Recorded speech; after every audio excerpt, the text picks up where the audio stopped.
Bariin barraaqaa nagaa.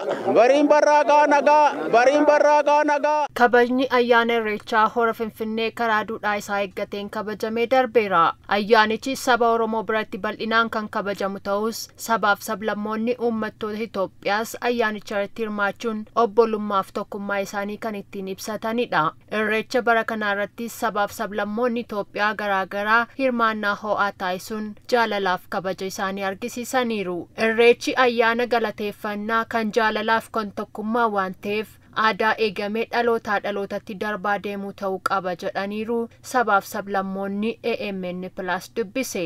ኢሬቻ በዓል ሲያከብር በጣም ደስ ብሎኛል።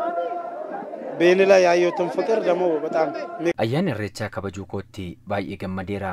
Jaalalli saba koo irratti arge kan nama ajaa'ibudha. Jaalalli mo'ataadha. Irreechi ammoo waa'ee jaalalaa barsiisa. Waaqa galateeffachuu, kadhachuu, biyyaaf eebbisuudha. Kun waan baay'ee namatti toludha. Saboonni ba'anii yeroo waaqa galateeffatan arguun waan nama gammachiisudha. Aadaan akkasii cimeetti fufuu fi dhalootatti dabarsuu kan qabnudha. ኢሬቻ በዓል በጣም ልዩ የሚያደርገው ከመነሻው ታንስተን ስንመጣ መንገዱ ከየተኛውም በተለየ ሰላም ነው። ayyaana irreechaa wanti adda taasisu hagaas geenyutti nagaa guututu jira. Simannaan nuuf taasifames kan nama gammachiisudha.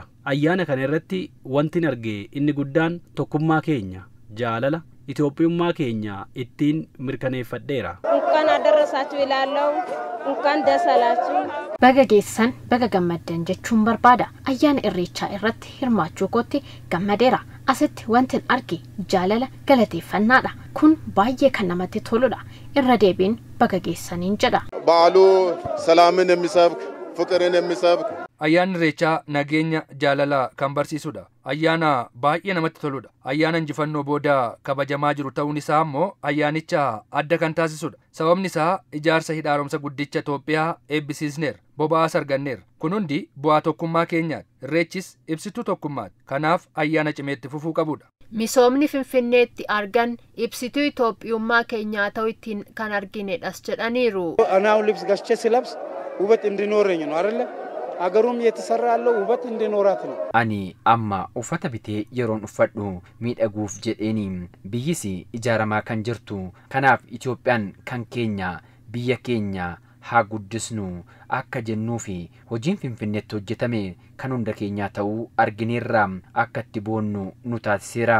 የሌላው ብሔረሰብ የለም ከደቡብ ምዕራብም ከአማራ ክልልም ከተለያዩ ክልሎች ተሰብስበን Ayyaana kana irratti sabni hin hirmaanne hin jiru.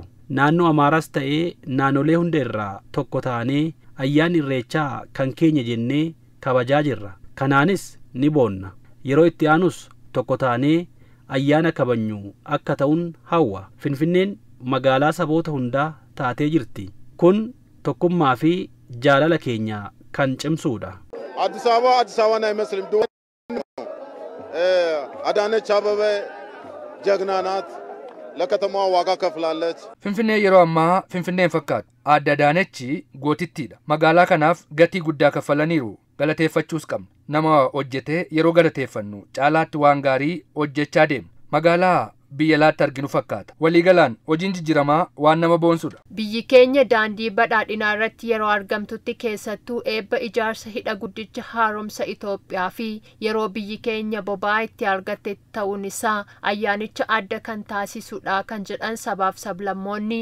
Ammas nuti Itoophiyaanonni waloon yoo hojjanne Itoophiyaa badhaate ijaaruu waan dandeenyuuf tokkummaa irreecha irratti argisiisnee cimsinee itti haa fufnus jedhaniiru.